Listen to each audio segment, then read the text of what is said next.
बिस्मिल्लाहिर्रहमानिर्रहीम। अस्सलामु अलैकुम। Lecture number 14। इसके अंदर हम रिकर्सिव कॉल्स, प्री ऑर्डर पे रिकर्शन कैसे अप्लाई होती है, इसी तरह इन ऑर्डर पे और नॉन रिकर्जन ट्रैवल को देखेंगे।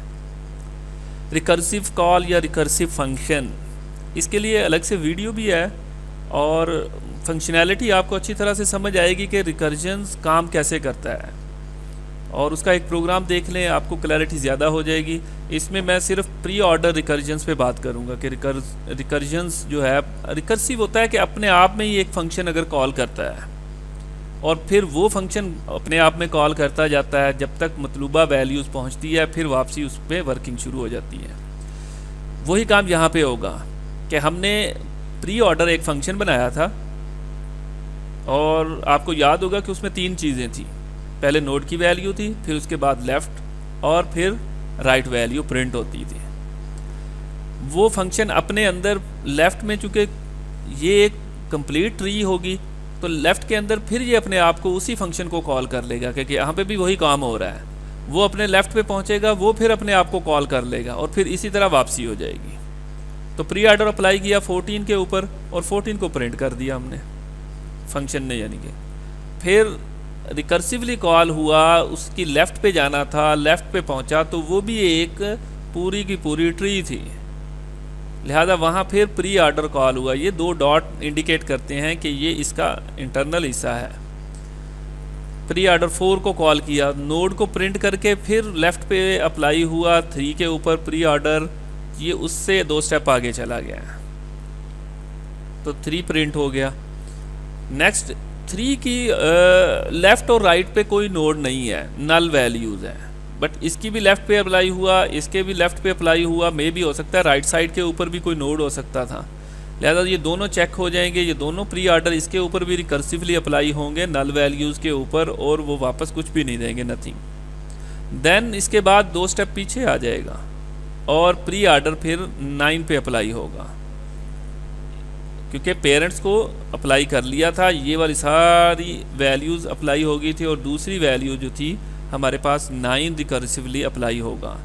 9 के अंदर 9 प्रिंट हुआ और रिकर्सिवली इस पे 7 लेफ़्ट पे गया, 7 नोड प्रिंट हुआ, फिर आगे 5 पे गया और 5 भी इसी तरह प्री ऑर्डर में अप्लाई होगा।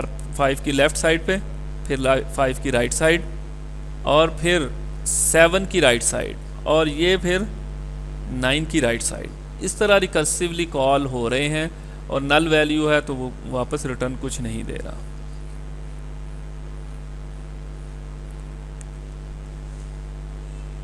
अब ये काम राइट साइड पे किया हुआ है, सेम जैसे लेफ़्ट साइड पे वर्क हुआ है वैसे ही रिकर्सिवली 15 पे अप्लाई हुआ और फिर इसके बाद 15 प्रिंट हो गया।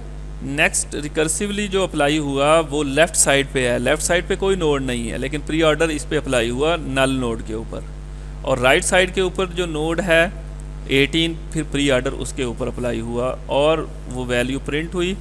देन इसकी लेफ़्ट साइड पे अप्लाई हुआ, फिर इसकी राइट साइड पे अप्लाई हुआ, सॉरी इसकी लेफ़्ट साइड पे अप्लाई हुआ था जो कि नल थी, और फिर इसकी राइट साइड पे अप्लाई हुआ जो कि 17 थी। इस तरह ये काम कंप्लीट होगा। इन ऑर्डर रिकर्जन्स में भी वही काम है, दरमियान में नोड होगा। देखिए दरमियान में 16 में नोड, दरमियान में मीन पहले लेफ़्ट पे, फिर उसकी लेफ़्ट, फिर उसकी लेफ़्ट, ये कम्प्लीटली लेफ़्ट पे चला जाएगा।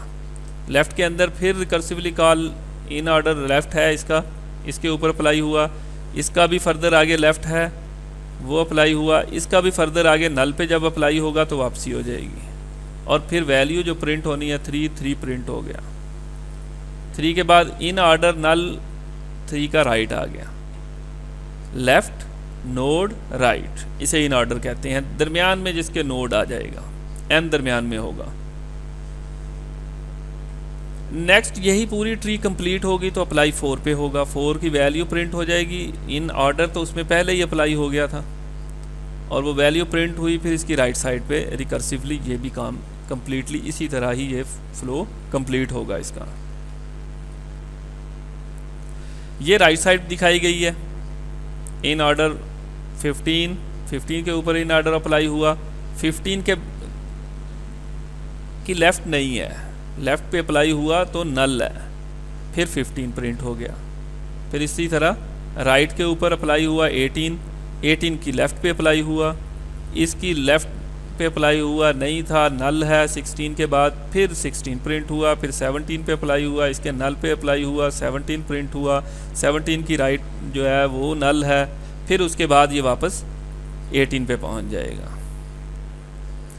तो इस तरह हमारे पास ये डाटा, तो पहले ही हमने इस फंक्शन को समझ लिया था इन ऑर्डर और प्री ऑर्डर होता क्या है। ये एक्चुअली रिकर्सिवली जो कॉल है उसकी फंक्शनैलिटी को अंडरस्टैंड करवाया गया है, और रिकर्सिव फंक्शन, रिकर्जन फंक्शन जो है उसकी अंडरस्टैंडिंग होगी तो इस फ्लो की अंडरस्टैंडिंग हो जाएगी।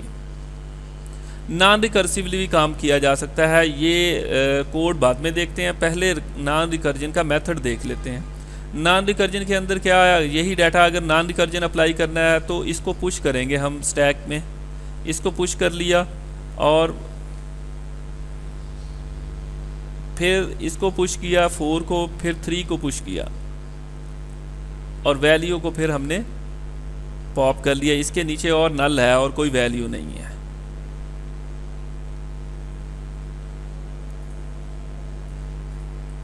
ये नॉन रिकर्जन अप्लाई हुआ है इन ऑर्डर के ऊपर। इन ऑर्डर का हमें पता है कि पहले लेफ़्ट आएगा, फिर उसके बाद नोड आएगा। तो ये लेफ़्ट प्रिंट हो गया 3, फिर नोड प्रिंट हुआ 4, और फिर नोड के बाद राइट साइड पे आए। राइट साइड पे ऑलरेडी पूरी ट्री है तो उसको पुश करेंगे। यूँ समझे जब ट्री आएगी तो उसको पुश करते जाएंगे। 7 है, इसका भी चाइल्ड है, जिसका एक चाइल्ड है वो भी ट्री का कॉन्सेप्ट देगा। 5 है, ये भी पुश होगा। अब जब 5 के बाद आगे नल है, कुछ नहीं है, इसका लेफ़्ट नहीं है, तो 5 प्रिंट हो जाएगा। फिर इसका पेरेंट्स 7 प्रिंट होगा और इसका राइट साइड नहीं है, फिर इसका पेरेंट्स 9 प्रिंट होगा और फिर उसकी राइट साइड अवेलेबल नहीं है, तो 9 तक ये प्रिंटिंग आ गई। अब ये वाली सारी left sub tree completely execute हो गई है और राइट साइड किसी की भी नहीं है, तो नोड प्रिंट होगा 14 प्रिंट हो गया। फिर उसकी राइट साइड पे चले जाएंगे। अब राइट साइड पे पुश करेंगे 15 को, 15 की लेफ़्ट पे आए, लेफ़्ट नथिंग, इट मीन 15 को प्रिंट कर दो। फिर राइट पे गए, राइट पे 18 था और 18 को पुश कर दिया। 18 की फिर लेफ़्ट पे आए, 16 को पुश किया। 16 का लेफ़्ट नहीं है तो नोड एग्जीक्यूट होगा, वापस निकालेंगे 16 को। फिर 17 है, 17 को वापस निकाल लेंगे। फिर 18 उसका पेरेंट्स निकल आएगा क्योंकि 17 का आगे लेफ़्ट नहीं है, और फिर इसका पेरेंट वापस आ जाएगा और इस तरह 20 को पुश करके 20 निकाल लेंगे। तो इन ऑर्डर में ये हमें डाटा सॉर्टिंग फॉर्मेट में मिल जाएगा। यही काम इस कोडिंग के अंदर किया हुआ है कि P रूट से स्टार्ट किया है, उस वक्त तक काम होता रहे जब तक P नल तक नहीं पहुंचता। नल मीन P लास्ट पे पहुंच जाएगा। अब क्या उस स्टैक के अंदर पुश करें P को और फिर P के लेफ़्ट को गेट करें। लेफ़्ट मिल गया तो P का लेफ़्ट जब तक मिलता जाएगा, जब तक वो नल नहीं होगा वो उसको पुश करता जाएगा। जब लेफ़्ट नल हो गया तो ये लूप ख़त्म हो गया। लूप ख़त्म हुआ तो वो नीचे आ गया। नीचे यहाँ पे क्या आया, इफ़ स्टैक इज़ एम्प्टी, तो फिर मैसेज आ जाए नॉट एम्प्टी है अगर, तो फिर क्या हो, स्टैक पॉप कर ले, वैल्यू उठा ले और फिर उस वैल्यू को गेट इन्फो के साथ प्रिंट करवा दिया है। फिर उसकी राइट साइड को गेट किया है और ये काम इसी तरह फ्लो चलता रहेगा। ये डिफरेंस है उसका इन ऑर्डर का, रिकर्सिव का और नॉन रिकर्सिव का। रिकर्सिव में इन ऑर्डर पे फिर इन ऑर्डर रिकर्सिवली कॉल हो रहा है और इसमें सिंपली पुश करते जाएंगे और फिर उसको पॉप करेंगे दोनों वैल्यू को। ये इन ऑर्डर रिकर्सिवली कॉल हो रहा है, ये पुश होता जाएगा और ये वो कंबाइन किया है जो प्रीवियस हम देख के आए हैं जिसको।